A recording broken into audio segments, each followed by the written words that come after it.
So many gave their lives to gain freedom, but we treat it carelessly. To those born free and the millennials, Freedom Day means nothing but another holiday to have a large meal and watch TV if there's no load shedding. It's high time as a country that we sit down and think deep what the real meaning of this day is to the black child. Apartheid was deep to the core. It cut deeper than simply having restricted choice. It made one look at himself and feel like the earth's filth. The institution was depressing and separated people from people. Black people were the most affected by this institution and had to suck up the pain it brought. It was difficult as a parent to leave your own children with granny in the dusty, poverty-stricken townships to go and raise the madam's children. What would become of our own children? No one cared.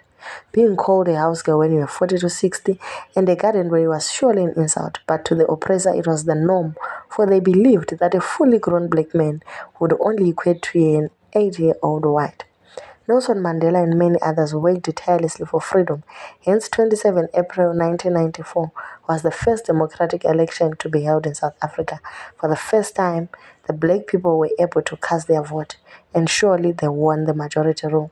Let's also remember to use our freedom right, for according to Utata Nelson Mandela, to be free is not merely to cast off one's chains, but to live in a way that respects and enhances the freedom of others.